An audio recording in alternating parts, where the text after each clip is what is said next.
Hello. This week we read Gibbon's Scaffold Language, Scaffold Learning, Chapter 6. Starts off by talking about the three kinds of knowledge, being semantic knowledge, which is knowledge of the field of text, syntactic knowledge, which is knowledge of the structure of the language,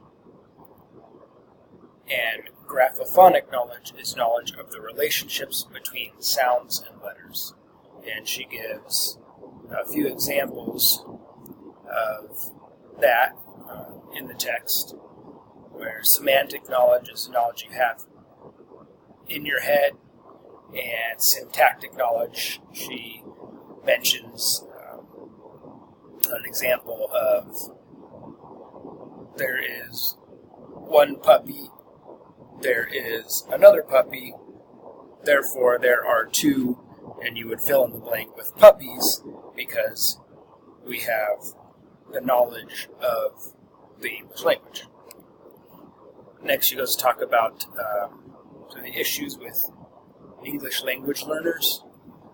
Without knowledge or background, their only option to decode a word is sounding it out, which does not guarantee comprehension of work or language. And people tend to be able to read familiar material much faster than unfamiliar material. And when learning a new language, they're often not able to pick out main points or central points. They tend to have no semantic or in-the-head knowledge to add to already existing experiences and knowledge. And we find meaning in interactions and associations we make when reading it. And she recommends that EL learners should read in their first language to make the connections of their own understanding and then read in the new language. Goes to talk on about two guys, Alan Luke and Mr. Freebody. They talk about the four components of literary success, being the code breaker, text participant, text user, and text analyst. The code breaker engages in the quote-unquote technology of the written script.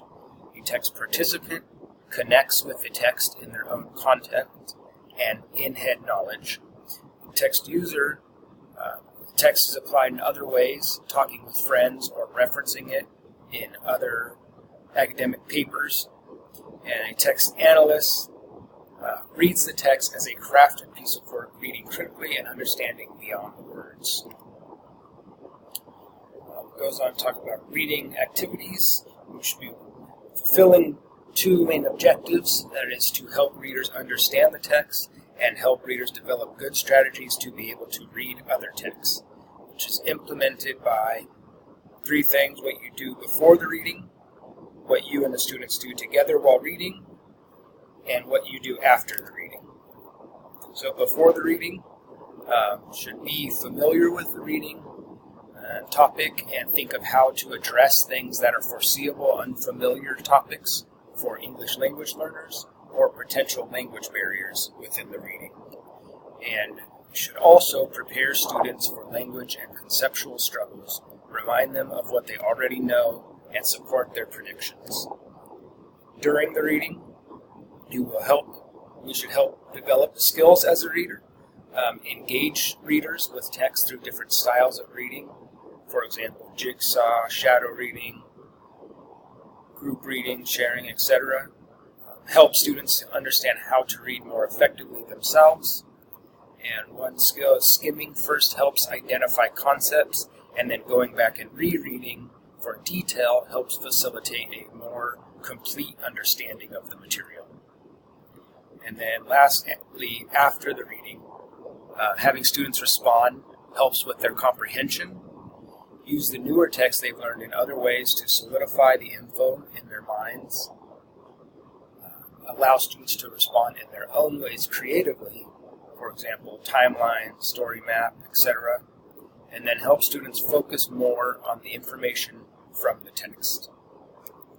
Lastly, a little side note for English language learners, we want to be aware of phonemes and how they may produce a challenge. For example, ban, ben, bin, bun, and ben. They all sound very similar, especially to someone who's new to the language, and they are even spelled very similar, but they all have very different meanings and can have different meanings in different languages. It's about listening and distinguishing the sounds of a language in order for them to pronounce things themselves correctly. And that is my conclusion. Thank you.